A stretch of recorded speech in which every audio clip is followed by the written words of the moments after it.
Good morning students. Lockdown ई पाठशाला DC Ramgarh में आपका स्वागत है। आज हम कक्षा 7 के पाठ गति, दूरी और समय को समझेंगे। तो गति की परिभाषा हम पहले देखते हैं। गति, मोशन, किसी वस्तु के द्वारा समय के साथ स्थान परिवर्तन को हम गति कहते हैं। अगर कोई वस्तु समय के साथ स्थान परिवर्तित करती है तो वह गति कहलाती है, और समय के साथ अगर वह एक ही स्थान पर बनी रहती है तो उसे हम स्थिर कहेंगे।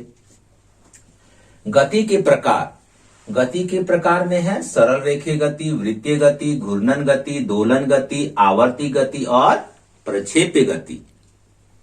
हम बारी बारी से सभी गति को उदाहरण के द्वारा समझने का प्रयास करते हैं। सरल रेखीय गति, जब कोई वस्तु सरल रेखा पे गति करती है तो उसे हम सरल रेखीय गति कहते हैं। जैसे सीधी सड़क पर चलती हुई कार, तो कार की गति क्या होगी? सरल रेखीय गति। वृत्तीय गति, जब कोई वस्तु वृत्ताकार पथ पर गति करती है तो उसे हम वृत्तीय गति कहते हैं। जैसे पृथ्वी की गति सूर्य के चारों ओर, पृथ्वी सूर्य के चारों ओर परिक्रमा वृत्ताकार पथ पर करती है, इसलिए पृथ्वी की गति क्या होगी? वृत्तीय गति।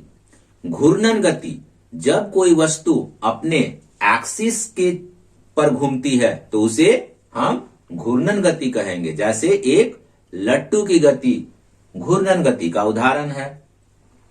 दोलन गति, जब कोई वस्तु किसी बिंदु के दाएं बाएं या ऊपर नीचे गति करती है तो उसे हम दोलन गति कहते हैं। इसका उदाहरण है झूले की गति और सैंपल पेंडुलम, सरल लोलक की गति, ये दोलन गति के उदाहरण है। आवर्ती गति, जब कोई वस्तु निश्चित अंतराल पर अपने गति को दोहराती है तो उसे हम आवर्ती गति कहते हैं। सरल लोलक की गति भी आवर्ती गति का उदाहरण है, और घड़ी की सुई की गति भी आवर्ती गति का उदाहरण है। प्रक्षेप्य गति, जब कोई वस्तु एक पैराबोलिक पाथ पर गति करती है तो उसे हम प्रक्षेप्य गति कहते हैं। तो एक फेंकी हुई गेंद की गति प्रक्षेप्य गति होगी, एक बंदूक से निकली हुई गोली की गति प्रक्षेप्य गति होगी। अब हम मंद एवं तीव्र गति को समझते हैं। मंद गति और तीव्र गति तुलनात्मक गति है, इसे हम उदाहरण द्वारा समझते हैं। एक साइकिल और कार की गति की तुलना हम करते हैं तो साइकिल की गति को मंद गति कहेंगे और कार की गति को तीव्र गति कहेंगे। और वहीं पर अगर एक कार और एक ट्रेन की गति की तुलना करेंगे तो कार की गति को मंद गति कहेंगे और ट्रेन की गति को तीव्र गति कहेंगे।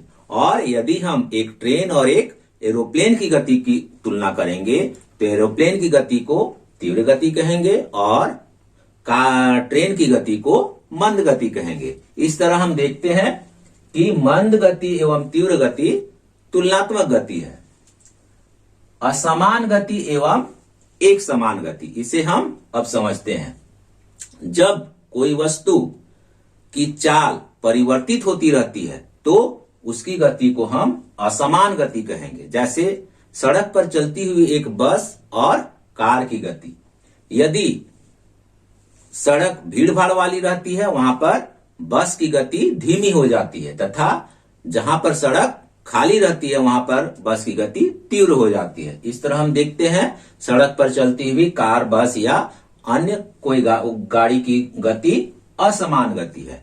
एक समान गति, जहां पर वस्तु की गति की चाल नियत होती है वहां एक समान गति होती है। जैसे घड़ी की सुई की गति, पृथ्वी की गति सूर्य के चारों ओर एक समान गति का उदाहरण है। अब चाल की परिभाषा को देखते हैं। चाल, स्पीड, किसी वस्तु के द्वारा इकाई समय में तय की गई दूरी को उस वस्तु की चाल कहते हैं। चाल का एसआई मात्रक मीटर प्रति सेकेंड है।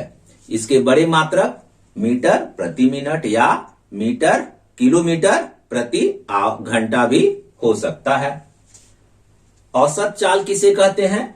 किसी वस्तु की औसत चाल उसके द्वारा तय की गई दूरी तथा दूरी तय करने में लगे समय का अनुपात है। मतलब यदि किसी वस्तु का औसत चाल हम निकालना चाहें तो क्या करना होगा? उसके द्वारा कुल तय की गई दूरी को उस दूरी को तय करने में लगे कुल समय से भाग देकर हम निकाल सकते हैं। इसे एक उदाहरण द्वारा समझते हैं। मान लीजिए एक बस 2 घंटे में 80 किलोमीटर की दूरी तय करती है। अब बस की औसत चाल क्या होगी? तो 80 किलोमीटर उसको भागा देंगे हम 2 घंटे से, तो कितना आ जाएगा? 40 किलोमीटर प्रति घंटा। ये हो जाएगी बस की औसत चाल। सरल लोलक के बारे में कुछ बातें हमें समझनी है। सरल लोलक, इसे धातु अथवा लकड़ी के छोटे गोले को किसी स्टैंड से धागे के सहारे निलंबित कर बनाया जा सकता है, और वह धातु और लकड़ी का गोला को हम क्या कहेंगे? बॉब, और हिंदी में उसे लोलक कहते हैं। सरल लोलक में हमें एक दोलन और आवर्तकाल को समझना है। तो एक दोलन क्या होता है? मान लीजिए ये मेरा एक सरल लोलक है जिसे हम एक लोहे के गोले को धागे से लटका दिए हैं। तो अगर इसे हम ए पोजीशन पे लाके छोड़ देते हैं तो यह बी पोजीशन तक जाएगा और वापस ए पोजीशन आएगा। तो ए से बी तक जाना और बी से ए तक आना एक दोलन कहलाएगा, और एक दोलन में जो समय लगा उसे हम आवर्त काल कहते हैं। इसमें अनेक न्यूमेरिकल्स भी सॉल्व करने होते हैं। जैसे मान लीजिए दिया हुआ है कि एक सरल लोलक 20 दोलन करने में 40 सेकंड का समय लेता है, तो उसका आवर्त काल निकालें। तो हम क्या करेंगे? 20 दोलन में 40 सेकंड लगता है, तो एक दोलन में कितना लगेगा? 2 सेकंड। तो सरल लोलक का आवर्त काल कितना होगा? 2 सेकंड।